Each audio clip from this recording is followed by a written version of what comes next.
Assalamualaikum warahmatullahi wabarakatuh. Shalom, Om Swastiastu, Namo Buddhaya, salam kebajikan dan salam sejahtera bagi kita semua. Perkenalkan, kami adalah perwakilan dari SMA Negeri 1 Pontianak yang beranggotakan saya Muhammad Toga Setiawan, Saya Rafa Nafisa Nagita, Saya Azita Amanda, dan saya Muhammad Arif. kami di sini akan menjelaskan dan mendemonstrasikan alat eksperimen yang telah kami buat dan kami beri nama yaitu alarm banjir. Nah, alasan kami membuat alat ini karena yang kita ketahui Indonesia termasuk ke dalam wilayah beriklim tropis yang salah satu cirinya yaitu memiliki curah hujan yang tinggi yang menyebabkan salah satu faktor terjadinya banjir. Nah, hampir setiap tahunnya banjir merupakan sesuatu yang selalu datang tanpa kita bisa hindari. Seringkali banjir menimbulkan korban jiwa serta kerugian material yang tidak sedikit. Khususnya di Pontianak, di lingkungan sekitar kita juga sering terjadi banjir karena berdekatan dengan Sungai Kapuas, menjadikan rawan terjadinya banjir rob, yaitu air pasang daripada rata-rata peningkatan dan juga saat malam musim hujan tiba pada penghujung akhir tahun, curah hujan meningkat dan saluran air masih belum cukup untuk menyerap air, sehingga menjadikan air naik menyebabkan terjadinya banjir. Nah, berdasarkan data BPS Badan Pusat Statistik pada update terbarunya pada 7 September 2022, yaitu memiliki 864 kasus banjir dan 22 kasus banjir bandang yang terjadi di Kalimantan Barat, yaitu terjadinya pergerakan angin monsun barat yaitu dari Asia ke Australia yang menyebabkan terjadinya musim hujan. Nah, menurut Guru Besar Fakultas Universitas Tanjung Pura Pontianak, Gusti menyatakan bahwa pendangkalan daerah aliran Sungai Kapuas juga jadi faktor keparahan banjir. Ia menambahkan pendangkalan terjadi karena pengelolaan hutan yang tak ramah lingkungan seperti penanaman sawit hingga ratusan hektar yang mengganggu resapan air. Data Kementerian Lingkungan Hidup dan Kehutanan dari 14 juta hektar, 1,5 juta hektar hutan lahan di Kalbar kritis. Ini karena tidak ada aktivitas penghijauan. Banjir sudah tidak bisa dihindari lagi. Maka dari itu, untuk meminimalisir kerugian yang diakibatkan oleh banjir, maka kami membuat alarm banjir dengan konsep alat kami yang sederhana namun sangat berguna. Nah, jadi kami akan menjelaskan dan mendemonstrasikan alat yang kami buat, yaitu alat dan bahannya adalah yang pertama ada seng, ada tempat untuk penampangnya untuk menaruh alatnya, plastik mainan atau tutup botol. Lalu ada tempat menaruh baterai, ada 4 buah baterai AA, ada kabel, ada lampu LED, ada saklar, ada alarmnya, terus ada benda terapung kami gunakan yakni bola plastik dan isolasi listrik. Nah, baik, langkah pertama adalah menempelkan tempat baterai dan memasukkan baterainya, 4 buah baterai AA-nya. Ini berfungsi untuk menjadi sumber energinya. Nah, kemudian kami akan menempelkan alarm ini yang berfungsi untuk mengeluarkan suara saat banjir sudah naik. Airnya sudah naik. Selanjutnya kita menggunakan saklar. Saya akan menghubungkan kabel saklar dengan kabel baterainya. Nah, saklar di sini seperti kita ketahui berfungsi untuk menghubungkan dan memutuskan aliran listrik. Pada alat yang kami buat ini, fungsi saklarnya untuk memutuskan aliran listrik. Jadi misalnya ketika sudah terjadi banjir, alarm yang bunyinya lama akan kita gunakan saklar ini untuk menekannya, sehingga tidak akan menimbulkan kebisingan yang terjadi di lingkungan masyarakat. Selanjutnya kami menggunakan lampu LED yang kabelnya akan dihubungkan dengan kabel baterai dan kabel alarm. Selanjutnya adalah membuat alat yang nantinya akan berfungsi sebagai konduktor dan membuat alarm berbunyi ketika banjir. Adapun alat dan cara membuatnya yaitu kita siapkan badan pulpen, kemudian dipasang benda apung. Benda tersebut sebenarnya tidak benar-benar terapung dan mengambang pada zat cair. Tetapi benda tersebut masuk sebagian ke dalam air karena faktor dari berat benda tersebut. Konsep terapung atau yang biasa kita kenal dengan hukum Archimedes memiliki arti bahwa massa jenis benda lebih kecil daripada massa jenis air.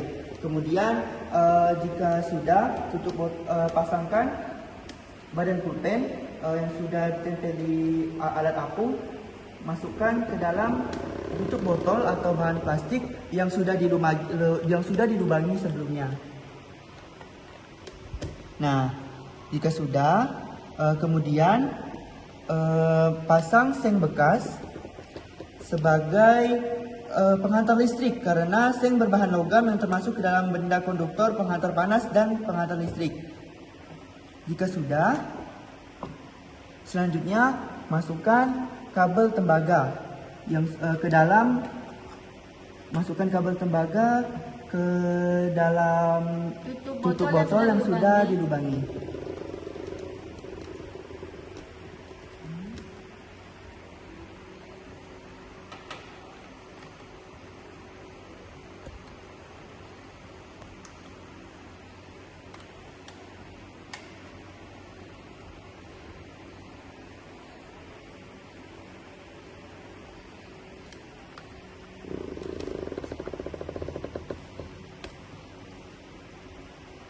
Jika sudah, masukkan kabel tembaga ke dalam penampang. Kabel tembaganya kita tarik ke atas menggunakan tang agar tidak lepas dari tutup botol. Nah, di sini kami akan menempel lampu serinya. Nah, lampu di sini berfungsi untuk apabila masyarakat yang dari kejauhan tidak mendengar suara bel alarmnya, bisa melihat lampu ini menyala dari kejauhan sehingga mereka bisa tahu apakah terjadinya banjir. Rangkaian yang kami gunakan yaitu listrik dinamis rangkaian seri. Selanjutnya akan menghubungkan kabel saklar dengan kabel aluminiumnya dan menghubungkan kabel alarm dengan kabel aluminium.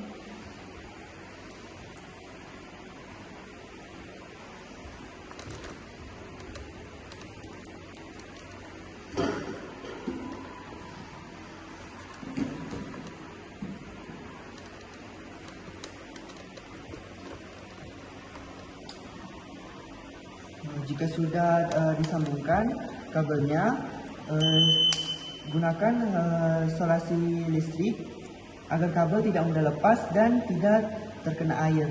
Ini juga berfungsi sebagai untuk menghindari terjadinya konslet.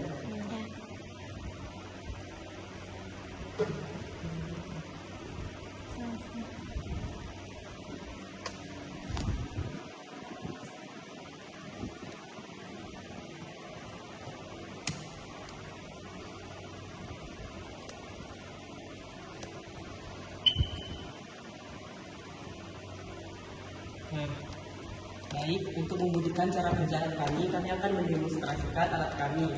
Yang kami akan menggunakan media yaitu berupa air di dalam ember, yaitu sebagai media air banjir, dan juga baskom untuk menambah air sebagai terjadinya banjir.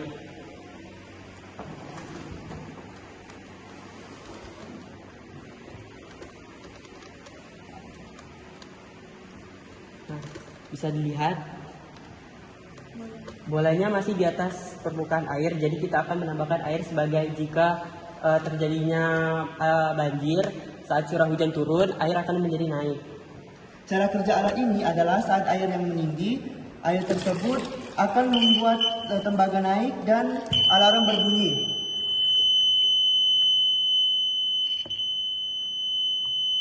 Jadi bola tersebut akan naik dan tembaga tersebut akan menempel pada kabel, ya, seng tersebut akan menempel pada tembaga tersebut, dan seng ini kan mengandung konduktor, jadi dia akan menyalurkan listrik ke satu daya.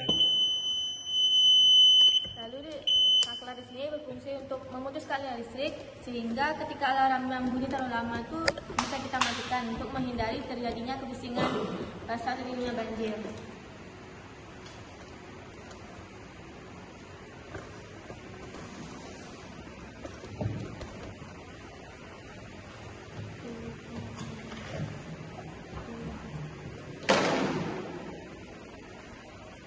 Nah, setelah kita melakukan eksperimen yang telah kita lakukan dapat disebutkan bahwa alat pendeteksi banjir sederhana ini dapat bermanfaat apabila kita gunakan di daerah rawan banjir. Selanjutnya, alat pendeteksi banjir ini dapat dibuat dengan mudah dan biaya tidak mahal. Alat ini juga sederhana dapat digunakan sebagai medium pembelajaran fisika, materi rangkaian listrik, dan materi buku Archimedes. Nah, seperti yang kita ketahui, alat ini tidak hanya untuk terjadinya banjir, tapi juga bisa diletakkan pada kolam, bak mandi, waduk, sehingga kita akan tahu kapan air tersebut sudah penuh dan dapat menghemat penggunaan air. Adapun nilai jualnya, yaitu dapat menolong orang agar tidak tahu jika banjir akan tiba, sehingga kita tidak akan terjadi hal yang tidak diinginkan dan tidak mengalami kerugian material maupun barang-barang tersebut. Sekian dari kami, mohon maaf apabila ada kesalahan kata. Kami akhiri. Assalamualaikum warahmatullahi wabarakatuh.